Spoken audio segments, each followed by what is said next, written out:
सरकारी नौकरियां ही खत्म या कम हो रही हैं तो फिर यह आरक्षण मिलेगा किसे? आप कहेंगे ये कैसा बेतुका सवाल है।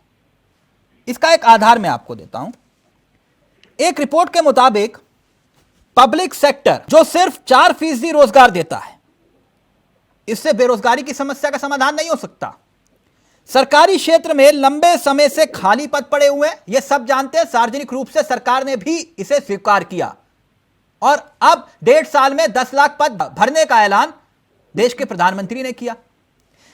संगठित क्षेत्र में लोगों को रोजगार देने की दर, ध्यान से सुनिएगा, लगभग 4% से लेकर लगभग 3% तक पहुंच गई है। तभी मैं कह रहा हूं कि जब सरकारी नौकरियां ही खत्म हो रही हैं या कम हो रही हैं तो यह आरक्षण किसे मिलेगा? मेरा यह सवाल है। ये जो आप बार बार कह रहे हैं मुझसे कि नौकरी नौकरी नौकरी, तो नौकरी कब कहा कि सरकार नौकरी नहीं देगी? कब मना किया नौकरी नहीं देगी? रोजगार नहीं देगी। रोजगार के भी साधन बनाए जा रहे हैं। मैडम, मैं 14 करोड़ रोजगार की बात नहीं कर रहा। 8 साल में 16 करोड़ हो गए। नहीं, लेकिन मेरी बात सुनिए, मैं सिर्फ सरकारी नौकरी पर स्थिर हूं। मुझे बस एक जवाब दीजिए कि आपको ये चाहिए कि युवाओं को काम मिलना चाहिए या ये चाहिए कि सरकारी विभाग में मिलना चाहिए? दोनों में थोड़ा सा फर्क है। आप क्लियर करेंगे कि सरकारी नौकरी के लिए अप्लाई करें या ना करें? नहीं, मेरा मतलब ये नहीं। जो सरकारी नौकरी के लिए अपनी जिंदगी खपा देता है, अपनी जवानी खपा देता है, क्या वो नौकरी का हकदार है कि नहीं? मैं इतना पूछ रहा हूँ। प्राइवेट चीजों में बहुत ज्यादा अच्छा हो रहा है, देखा जाए। ठीक, सरकार फिर ये आरक्षण का मूलतः सवाल क्या है? जब प्राइवेट की आप बात कर रहे हैं, एक तरफ आरक्षण की बात कर रही हैं आप। नहीं, देखिए फिर वही बात, आप वहीं घूम करके आ जाते हैं। भारत में कुल रोजगार का 4% भी सरकारी क्षेत्र में नहीं है।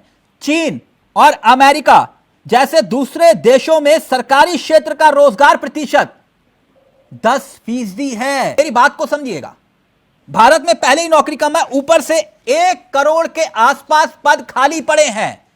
40 लाख तो खुद वरुण गांधी ट्वीट कर चुके हैं। मैं गलत तो नहीं बोल रहा ना? तो मैं ये पूछ रहा हूं कि आरक्षण तो मिला, लेकिन नौकरी मिलेगी कि नहीं मिलेगी? हम उसी में उलझे हुए हैं कि इसका इतना हुआ, इसका इतना हुआ, लेकिन भाग्य में किसके क्या आया, यह सवाल है मूलतः। और जो पद खाली पड़े हैं वो पद भरे नहीं जा रहे। मैं गलत तो नहीं पूछ रहा ना? एक सेकंड, मैं जवाब देती हूँ। चावला जी, सरकारी नौकरियां खत्म कैसे हो सकती है?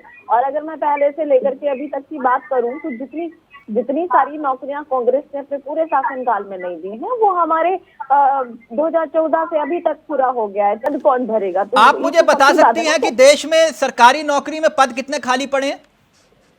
पद, हाँ, मैं मानती हूँ कि बहुत सारे क्षेत्र में पद खाली पड़े हुए हैं, तो उन सारे पदों को भरना भी है और धीरे धीरे उन सारी चीजों 8 साल में आपकी सरकार ने कितने पद भरे हैं?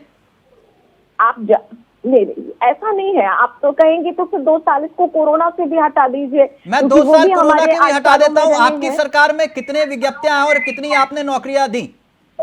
बिल्कुल, नौकरियां हो या फिर थोड़ा सा मैं चाहूंगी कि आप नौकरी को और ये जो हमारे रोजगार है, हम दोनों को अलग कर दीजिएगा, क्योंकि ये मैं सरकारी नौकरी की बात करूं क्योंकि मसला आरक्षण का है। मेरे सामने एक उदाहरण है और अगर उस उदाहरण को आप लोग अस्वीकार कर दे तो मैं इस चर्चा को यहीं खत्म कर दूंगा। आप लोगों ने सुना होगा एसएससी जीडी 2018, एसएससी जीडी 2018,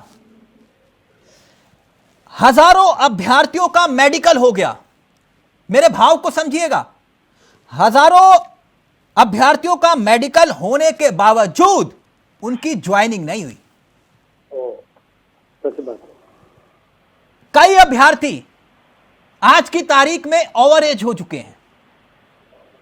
जिनका मेडिकल हो गया था, ज्वाइनिंग होनी थी, वो ओवर एज हो चुके हैं। परीक्षा का नतीजा ही 4थे साल में आया था।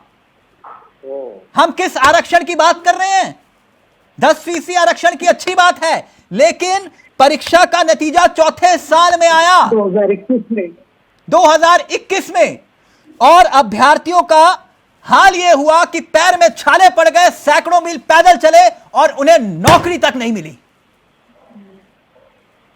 हम लड़ रहे हैं आरक्षण की लड़ाई, लेकिन जिनको नौकरी मिलनी चाहिए थी उनको नौकरी तक नहीं मिली। और आप कह रहे हैं कि हमारी पीठ थपथपाओ, आम आदमी कह रहे हैं कि हमारी पीठ थपथपाओ, रत्नाकर जी कह रहे हैं कि हमारी। अब बताइए मैं किसकी पीठ थपथपाऊं? बोलिए कि गलत बोल रहा हूं। अगर है आप लोगों के अंदर हिम्मत तो बोलो कि तिलक चावला तुम गलत बोल रहे हो।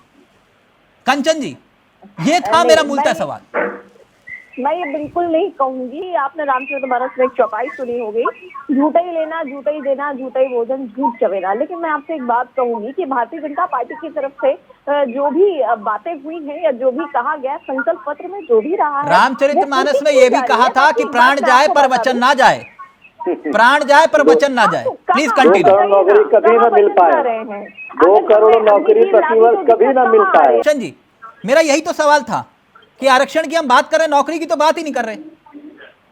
और जिनको आरक्षण मिल रहा है उनको क्या नौकरी मिल रही है? सब कहिए कि अपना मुंह बंद करके पहले नहीं, सबका मुंह बंद हो जाएगा, सबका मुंह बंद हो जाएगा। एक सवाल का उत्तर दे दीजिए। जवाब नहीं रहेगा तो हम प्रश्न पूछते रहेंगे, आपके पास कोई जवाब नहीं है किसी चीज का। जो नौकरी आप देने की बात कर रहे हैं कि हम भैया 1.5 साल में 10 लाख नौकरी दे देंगे, इस हिसाब से अगर 1.5 साल में 10 लाख नौकरी, 1 साल में ऑन एवरेज 8 लाख नौकरी दे पाते तो 8 साल में एवरेज लगा लीजिए कम से कम 50 लाख नौकरी आप दे देते। तो वो क्यों नहीं दी गई? फिर वही बात सर, नौकरी और रोजगार दोनों में बहुत अंतर है। नहीं, मैं नौकरी की बात कर रहा हूं। जब सरकारी पद खाली पड़े हैं तो नौकरी क्यों नहीं दी आपने?